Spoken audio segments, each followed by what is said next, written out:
So on Tuesday's Super Soaker, the show begins, and like 5 minutes before we hit the air, you're like, "Dude, did you see Jerry's comments on with Sean and RJ?" And I was like, "No, I didn't." And he was like, "You were like, all right, you need to go look at those, or you need to go find those right now." And so you sent me the link or whatever. And then we started the show, and so like it was a grenade that just landed in my lap right before we did that, and I couldn't believe what I was seeing, Mm-hmm. Uh-oh. and I had I had an interpretation of that, or had thoughts on that at the time. I fully expected Jerry Jones to apologize, to come back later and say, "Hey, I'm sorry, guys. I didn't mean to take that out on you. I meant no disrespect. These are just tough times for us."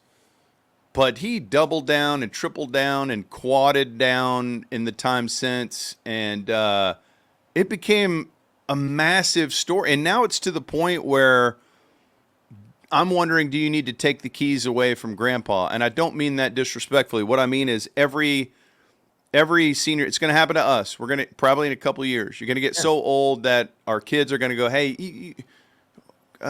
you shouldn't drive anymore. It's not safe for you to drive anymore. You're weaving in and out of lanes. You're going 20 miles an hour on the tollway. This is not safe." Has he officially gone off the rails here? Well, I mean, I think it's a good question just because of the circumstances of life. Not even specifically Jerry, but just how life works. And if you are a big, powerful person that's done all these amazing things in the world, which whether you like or dislike his football decisions, there is no denying that Jerry Jones is this amazing force of nature in this universe, in our little world, right? He's done some amazing things. Um, so that to me, that's just being objective. That's not even I do or don't like Jerry Jones. It's just standing back. However you feel about Trump, he's done some astonishing things in this universe. However you feel about Joe Biden, he's done some astonishing things in this universe. But it is interesting, especially for guys, mine and your age that either have parents that have passed or that are in their late 70s and early 80s. It is a physiological fact that your cognitive skills decline over time. To what degree? That depends on what you've done in your life and depends on if you're predisposed to things like dementia or Alzheimer's, or have you lived a life without taking any drugs or alcohol and maybe your cognitive skills are sharper. There's a lot of things that go into this, but it's very similar, Ben, to when, we were watching the debate, and we've had this discussion on our show many times. I don't think it's outrageous or offensive to say, "Hey, man, you probably shouldn't run for president after the age of 65 or 67 or whatever we determine that age is, because you add on 8 years, a guy could be president that long." And so that's our framework to think about the team that we love. And when a guy starts behaving in a way that he does not behave, and when he does not sound as sharp as he used to be, it's natural to start having these discussions and having these questions. And I'm sure the people that this is hardest on are Stephen and Charlotte and Jerry Jr., because they're in the middle of it familially and they're in the middle of it business wise as well. Yeah, and I don't think, you and I feel the same way about this. I don't think Jerry has been the day-to-day GM for a long time, maybe I don't since they either. started building the stadium. Right. But I do think he's the overall decider and the overseer of the entire brand. And when you start to get to that point where you're thinking about taking the keys away, you could feel like that, "Motherfucker, you're not taking my keys away. Like, Right. fuck you. I changed your diaper. Fuck Right. you. This is my shit." I could see that. I could see that mentality. And so, as this, you've got his own mortality that we all are faced with. We all have to consider. He's now 82, and he just had an 82nd birthday, and that's the day that it all exploded into a shit bomb, right? The irony of that. Starts off with birthday cake. You're on national television. They're giving you your flowers. You're kicking it with Jimmy, and then your team gets their teeth kicked in, and it's like, holy shit, how bad is this? Is this really? I just paid Dak $65 million a year, and we had talked to some people who told us, hey, Jerry had some second thoughts about this the whole way, and like at the very, and somebody was like, yeah, we saw him not too long before the announcement, and it seemed like they were still wrestling with whether they should do it or not. And so ultimately, I think his frustration also comes down to that. It's his own mortality. It's like, oh my God, we probably need to rebuild this whole thing. And we just extended Dak. Like, what the fuck is happening? Probably feels betrayed by some of the football people. Like, hey, what you guys told me is going to happen, not going to happen. Give me this. I got to take control of this. And so I think even though he's not the day-to-day GM, I think he is the guy who made the final decision on Dak. And even if there was 20 people in the room and they all have a say and it's 10-10 or whatever it is, it doesn't have to be 10-10. It could have been 17-3. He's going to decide what it is, and he's going to do it crotch first because it's his team. Yeah, I mean, and that's the thing that I think is so fascinating about it is, you put it within the framework of, for the most part, I think Steven has made the majority of the decisions and Will is involved in that, obviously. But to your point, if Jerry doesn't want to do it, he ain't going to do it. And if there is a sharp cognitive decline, but he doesn't realize there's a sharp cognitive decline, then that becomes incredibly problematic. And look, all these legacy teams have had to go through this sort of thing, right? This happens all across the board in all sports when an owner gets older and then the kids get involved, and that this is pretty normal. And look, we're also on the outside looking in. Sometimes a person just gets agitated, right? I might get agitated today and yell at Christina on the air. It doesn't mean that I'm in a sharp cognitive decline and I shouldn't drive anymore. But I think, like, when we have these discussions, the more I think about it, I think it's pretty astonishing that Biden stepped down because of his whole career. He probably thinks he's Superman, just as Trump thinks he's Superman, as Jerry thinks he's Superman. All these people that have lived these extraordinary public lives, whether you agree or disagree with them or not, ego is a huge part of all of us. And some people can't control their ego. And that's, I think, overall the question with this conversation is Jerry obviously has a huge ego, but he's always been, from our perspective, don't let me put words in your mouth, but I think you and I share similar views on this. He's always been a very generous man. He's always been very, very good to the local media and the national media, but very good. He's been good to you and me, and he lets us say things. There's this whole other ancillary conversation we can get into about the perception of Jerry and what's happening at the Fan, and we can get into that in a second. But I think for me, that's the thing that's so jarring about this is I gave up a long time ago on the Cowboys making sensical football decisions. They make business and brand decisions, and Jerry, utilizes his intuition and his ego to make these decisions. So I'm not confused or surprised or whatever anymore by just crazy decisions that I think are stupid football decisions. That's never going to change, and I knew it.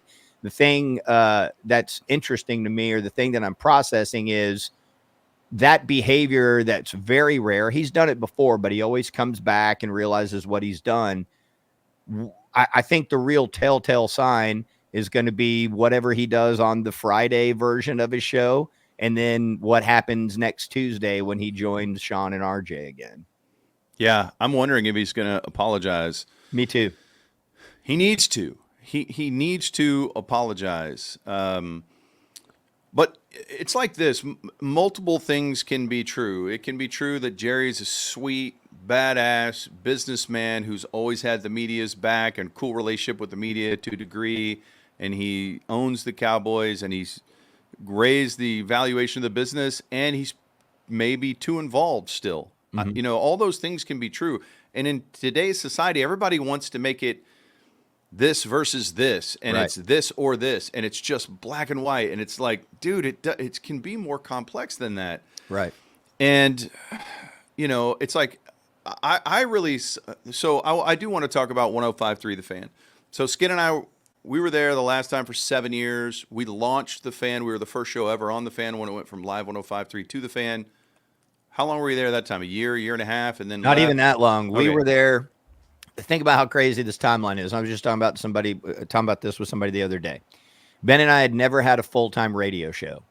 Our first full-time radio show started in August of 2008. On December 15th of 2008, we flipped to a sports station. Me and Ben, after having a full-time radio show for 3.5 months, became afternoon drive from 3 to 7, going up against the Hardline and Randy Galloway. We were out of there 7 months later. By July, in fact, I think the week of July 4th, around that time, is when we were gone. So we weren't Yeah. even there a full year. So you look at all the time that we were at the Fan, and I put a long post on Twitter about it. Most people don't read anything these days, so probably not going to read it. But I put a long post kind of explaining how deals work with teams and radio stations. And for the Cowboys, if you get the Cowboys games, it's a loss leader. Like you're not making money off that. The Cowboys say, let's cut a deal with this radio station. The Cowboys are like, we maintain 100% of the commercial inventory in the pregame, in the game, and in the postgame. All right, we'll give you one commercial break at halftime or something like that. And then it's up to the radio station to put ancillary program around it, the pregame or the postgame. And then you can sell that inventory. But you're paying so much to get those games. You're just trying to get people to find your station. And the Cowboys are the biggest bucket in DFW of consumers. And so you're saying, hey, Dallas Cowboy fans, this radio station exists. People tune in, they hear Brad and Babe call the game on Sunday. Then they turn their radio off, and on Monday morning, they get in their car to drive to work, and it's on 105.3 The Fan already. Yeah. That's I want to jump in here and say something to support what you're saying, Ben. I'll give you a good example. Tuesday morning, I had to do this speaking thing, and the moderator was a guy named Kyle Yeomans. He's, worked for the Cowboys, for the Legends, all this stuff. He's a guy that's 28 years old. He discovered the Ben and Skin show by listening to Texas Rangers baseball because he loves Eric Nadel, and he would tune in, and suddenly here's Ben and Skin on the air leading up to Eric Nadel. It's exactly what you're talking about. It's a way for them to support their programming from 6 in the morning until 7 at night. yes. And when the radio rights are available, hey, the Cowboys are going into free agency. They talk to the ticket. They renegotiate with the Fan, or they talk to the Eagle, or anyone. They're free agents, and they see who is going to pay the most money to throw out that big net. Right. And so it's a partnership. And so Jerry can't fire a host. It's a business deal. Now he could keep them off of their official programming, their pregame show, their postgame show, Right. their game broadcast, but he can't control anything else. And that was tripping people up. And they were like, oh, he thinks he can control it. I think what he was saying is, I want fluffy stuff here. I want soft questions. Throw me some softballs. We're partners here. What the hell, man? If somebody's going to grill me, I don't think it's going to be my partner. And he's wrong for that, because the media is a conduit to the Fan and to fans. Yeah. And so they're asking questions respectfully, doing it the right way, and they're representing fans in that moment. And he goes off on them as if, hey, man, what the fuck? We're partners. Why are you embarrassing me and putting all these turds in my face? And I've done great things too, and I think he knows better than all of this. And so that's what makes me think, holy shit, man.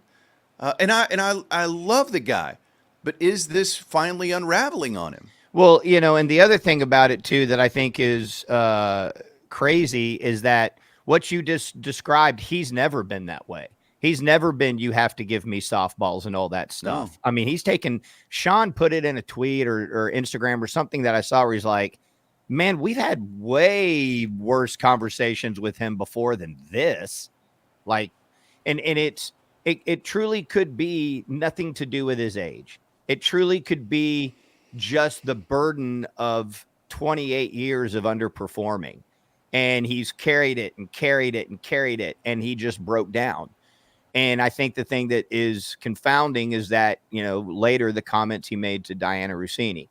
Now, we're not privy to the contract that he signed with Odyssey or CBS at the time. Okay. Right. There could be some sort of clause in there that allows Jerry Jones to take the Cowboys off of CBS/Odyssey now if someone says something he doesn't like. It's very possible that that clause is in there. I highly doubt it. And even if that clause is in there, where is he going to take the Cowboy broadcast mid-season? And here's the other thing. Any influential person can try to do anything they want to do. It doesn't mean they're going to succeed. Anybody in the world can sue anybody. It doesn't mean the court's going to hear the case. So he might have just had a moment of bowing up. But I honestly and truly, if I'm Brian Purdy and I run this market, I am begging for Jerry to try to fire Sean and RJ. Yeah. Because it will canonize those guys in a way where they will be sports talk heroes for the rest of time. And Jerry will be walking around with egg all over his face with nowhere to take his broadcast. And those guys will, there's a moment in time where Jay Leno was getting his ass kicked by David Letterman. And then he had Hugh Grant on when Hugh Grant got busted with a hooker in Los Angeles. From that moment, Jay Leno was number one forever. Mm-hmm. And this could be a moment for, if I'm the fan, I'm begging Jerry to try to get those guys fired. Right. I'm begging him to. It will be huge for their programming. And if you think for a minute that Sean and RJ and Bobby don't make good money for that station, you are crazy. They're doing very well for that station, whether or not they're number one in the ratings or not. There'll be sports talk heroes with stars in their eyes. Yeah, it's pretty fascinating, man. There's a lot of different wrinkles to it. And again, let's get back to how people try to make it so divisive. Okay. I think you and I have been effusive with our praise to Sean, RJ, and Bobby, and to the fan, and to the way they handled it.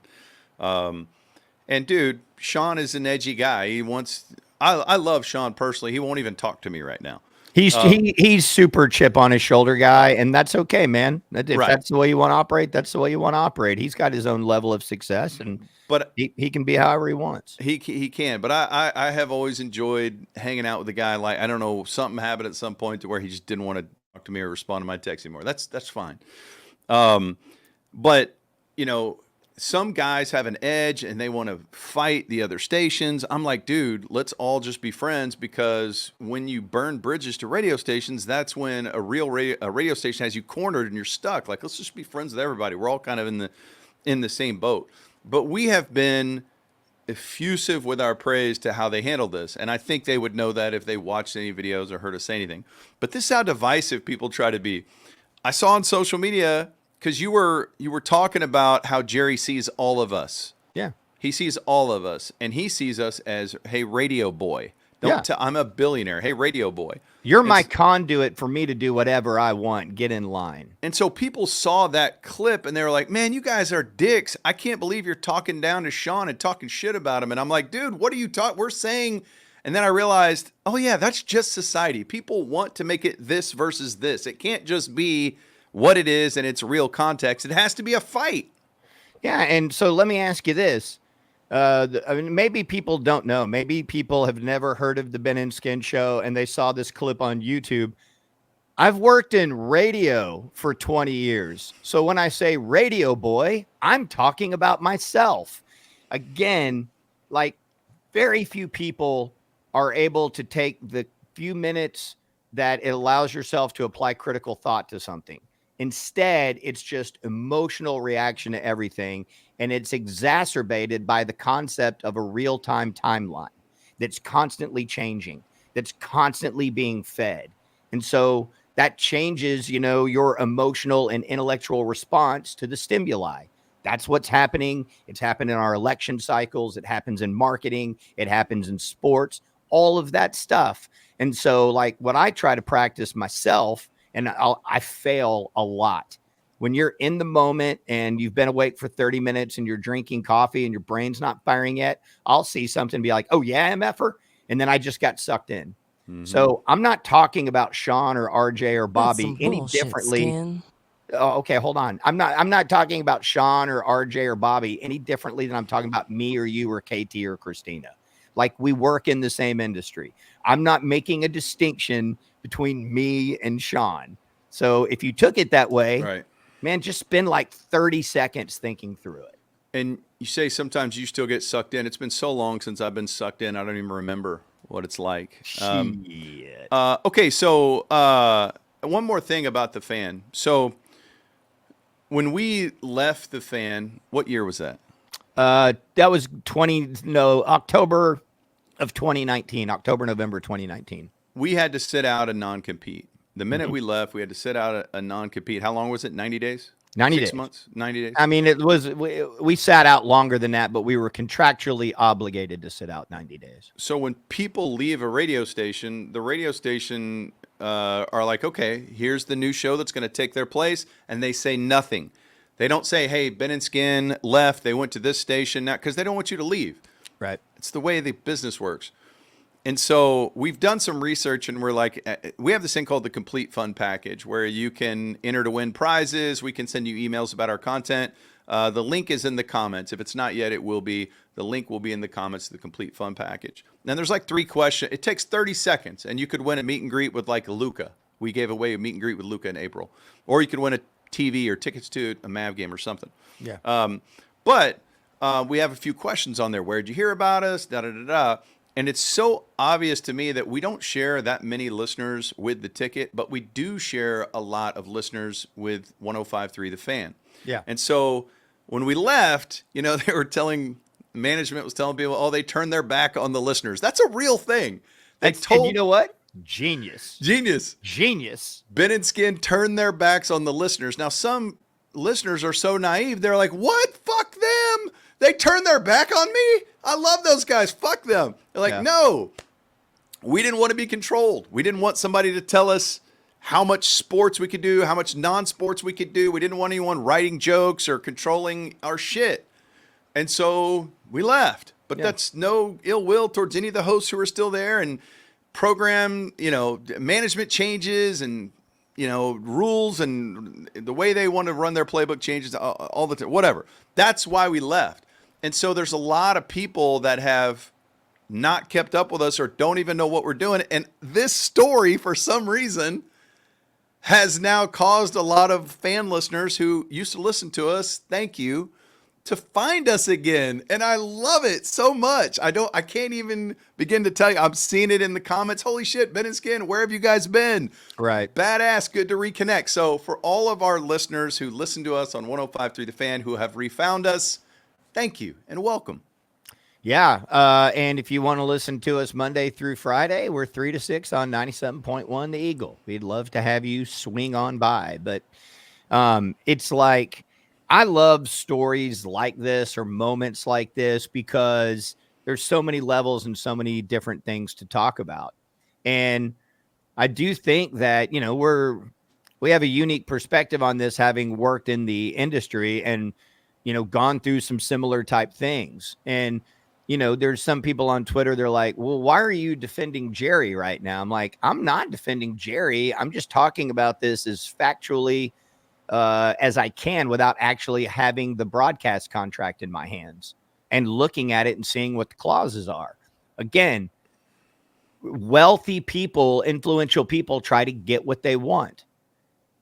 And if Jerry wants to sue the Fan or sue Odyssey or go in there and demand, people go, he got Dale Hansen removed. Yes, he got Dale Hansen removed from the Cowboys radio broadcast. He didn't get him fired from Channel 8. Like, he doesn't have that power.